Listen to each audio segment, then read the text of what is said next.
वाला और ज्यादा अमीर होता जा रहा है, गरीब और ज्यादा गरीब होता जा रहा है। इन मुद्दों को लेकर विजय थलापति ने एक बड़ा बयान दिया, केंद्र सरकार को हीरो स्टाइल में घेरा, खरी खरी सुनाई। और विजय थलापति के पीछे भीमराव अंबेडकर साहब की फोटो और कई महान हस्तियों की फोटो और राहुल गांधी के मित्र विजय थलापति और बिहार के जैनजियों ने कहा खुलकर कि अगली बार हम प्रधानमंत्री के रूप में राहुल गांधी को देखना चाहते हैं, मोदी को उखाड़कर फेंक देंगे। और जो ये छात्र आंदोलन था, इसमें रिपोर्ट खुलासा हुई, प्रूफ वीडियो में आया सामने कि वाकई में एसपी के जो गार्ड थे, एसपी के सुपरिटेंडेंट ऑफ पुलिस के जो गार्ड था, उसने AK-47 से किया हमला। दो स्टूडेंटों की गर्दन से छूकर गोली निकली, एक के पैर में धसी। AK-47 भी चलाई गई। AK-47 का भी यूज किया गया आंदोलन में। इससे भयानक और क्या हो सकता है। और प्रधानमंत्री मोदी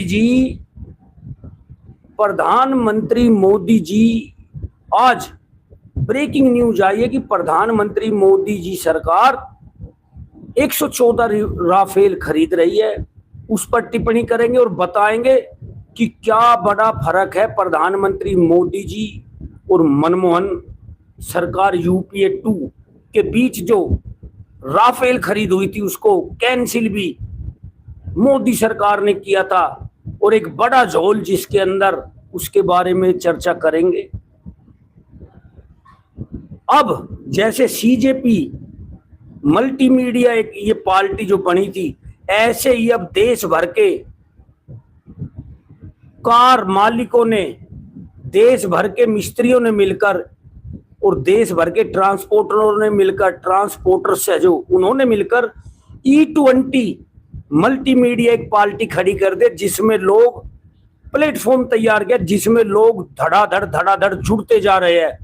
तो इथेनॉल E20 अब आ चुका है CJP के बाद। अब E20 इसका मतलब है कि जो पिछले दिनों गडकरी जी ने बयान दिया था, ABVP की न्यूज को धमकाया था एक लहजे में, जब उन्होंने नितिन गडकरी को घेरा कि आपने अपने लड़के को फायदा पहुंचाया, इथेनॉल से हजारों करोड़ों कमाए, आपने मिलावट दिया तेल में, गाड़ियों का इंजन खराब है, आप रोड बनाते हो, रोड धंस जाती है। तो नितिन गडकरी ने कहा था कि आप पर मानहानि का केस कर दूंगा, कड़े शब्दों में।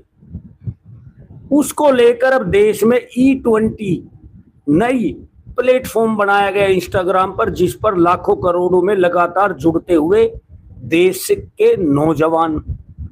तो अब नितिन गडकरी और उसके बाद निर्मला सीतारमण का नंबर अब जो है लगातार धड़ाधड़ चलता रहेगा। और बिहार के जैनजियों ने राहुल गांधी को प्रधानमंत्री के रूप में देखना चाहा।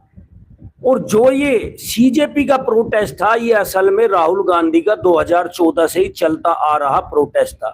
CJP ने उसको ताकत दी, राहुल गांधी के जो आंदोलन को CJP ने कर दिखाया, जबकि राहुल गांधी 2014 से इस पर लगे हुए थे। और राहुल गांधी को CJP का एक बड़ा समर्थन मिला, और CJP इसी राहुल गांधी के प्रोजेक्ट को लेकर आई थी नेट पर, और बड़ी तादाद में राहुल गांधी का जो कहे तो एक तरह से जीत देखी जाती है, क्योंकि राहुल गांधी लंबे समय से इस पर लगे हुए थे। अब उससे पहले आपने पढ़ा होगा कि कुछ दिन पहले आया था खबर कि RBI ने कहा कि अब कंपनियां फ्रॉड स्कीम, नकली स्कीम और ग्राहक को पूरी जानकारी दिए बिना स्कीम बेच नहीं सकती, अगर बेचेगी तो उन पर केस होगा। तो ऐसा ही एक मामला, गर्मी के दिन है, इनमें देखने में आता कि कुछ कम पढ़े लिखे शरीफ आदमी, ऐड आती है टेलीविजन में कि देखिए ऊषा कंपनी का पंखा खरीदिए और घर को बनाए कूल। तो ऐसे ही एक व्यक्ति जो है पंखा खरीद कर ले आता है दुकानदार से और लगा लेता है। अब गर्मी में पंखा ठंडा तो करेगा नहीं, तो ठंडा करता नहीं, वो एक हफ्ते बाद दोबारा उसको पैक कर कर दुकानदार के पास चला जाता है। कहता भाई अपना पंखा वापस कर लो। दुकानदार ने कहा भाई क्या फूक गया? बोला नहीं। तो बोला क्यों वापस कर रहा है? कह रहा है कि ये ठंडा नहीं कर रहा। तो दुकानदार ने कहा ये एयर कंडीशन थोड़ी है जो ठंडा कर देगा, ये तो पंखा है। तो ग्राहक ने कहा कि आपकी कंपनी ने और आपके डब्बे पे लिखा है कि घर को बनाए कूल कूल, मैं आप पर कोर्ट केस कर दूंगा। तो दुकानदार ने कहा भाई अपना ये पैसे ले और पंखा दे। तो ऐसे ही भारत में चलती लाखों ऐड कि दंत मंजन से दांत करे सफेद, जबकि साइंटिस्ट कहते हैं इससे कैंसर होती है। शैम्पू लगाए, हम चिकन मटन खाते नहीं है, जबकि शैम्पू में आपका अंडे से लेकर ज्यादातर ऑर्गेनिक के नाम पर भी, यहां तक कि लाला रामदेव के सामान में भी बीते वर्षों में हड्डियां पाई गई थी। तो ये बड़े मामले, क्या इस पर भी देश की जनता रुक करेगी? कि भाई जो बड़ी बड़ी ऐड दिखाते हैं, आरबीआई ने कहा था कोई भी पॉलिसी आप ग्राहक को पूरी जानकारी दिए बिना नहीं बेच सकते, झूठ बोलकर पॉलिसी बेचोगे तो सजा होगी। ऐसा ही अब देश में जो ये ऐड चली हुई है, अगर इस पर ये कंट्रोल लगा दिया जाए कि जैसे वो व्यक्ति पंखा देने चले गया, तो ऐसे हर चीज पर अगर सख्ती से हो तो देश में और ज्यादा सुधार होगा। कई जगह से खबरें सुनने में आते, कोई कूलर लेके आता है, कूलर वापस कर देता है, कह रहा है ठंडा नहीं कर रहा। और आपकी ऐड तो टीवी में तो दिखाता है कि देखिए पूरा हॉल को ठंडा कर दिया, घर को ठंडा कर डाला। तो अब जो है दुकानदारों की मुसीबत बढ़ने लगी है। अब आते सीधे विजय थलापति से लेकर जो मुख्य खबरें हैं कि राहुल गांधी को प्रधानमंत्री बनाना चाहते बिहार के जैन जी या जैन जेड।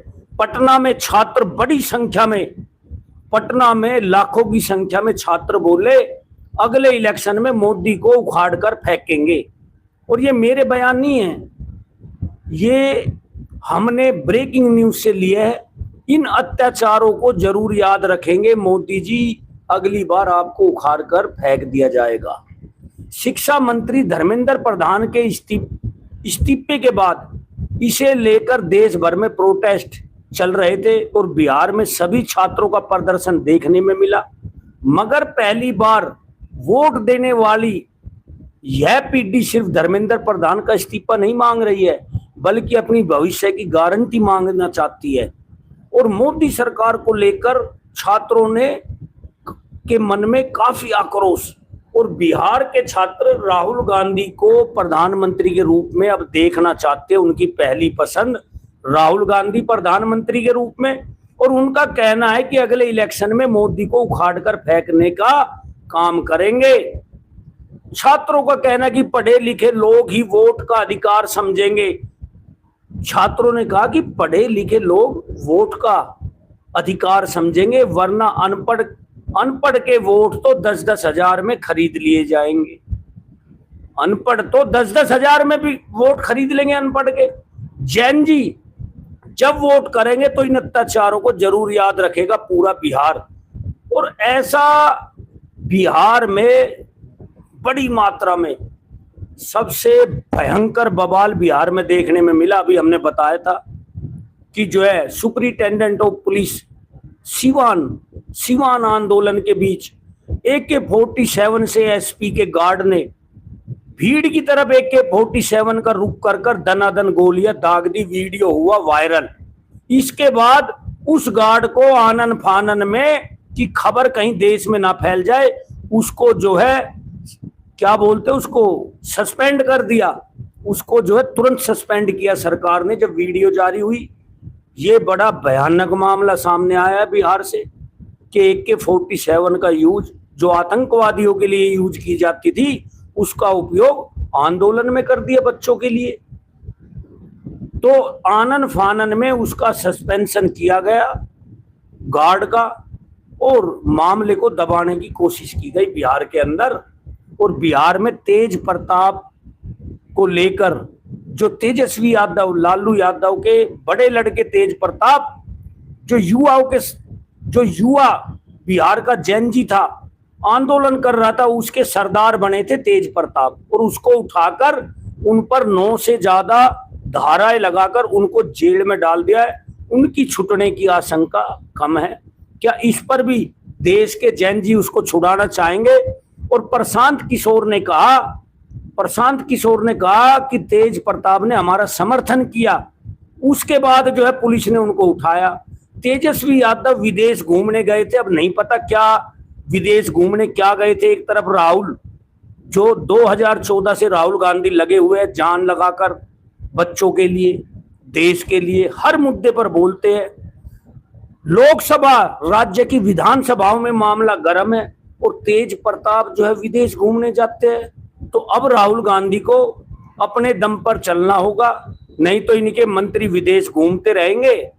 और जो है इसके ही इन सभी चीजों के बीच एक चौंकाने वाली बात आई है कि तेजस्वी यादव विदेश घूम रहे थे, इसी बीच बिहार की विधानसभा में जो तेजस्वी यादव है प्रतिपक्ष के नेता बिहार विधानसभा के, तो बिहार के जो सम्राट चौधरी के जो एमएलए है उन्होंने ही विपक्ष का काम किया और सम्राट चौधरी को घेरा और काफी तीखी बहस हुई और हल्ला बोला गया। मतलब बीजेपी के सम्राट चौधरी के विधायक ही सम्राट चौधरी को घेरते हुए कि जमीन क्यों बेची।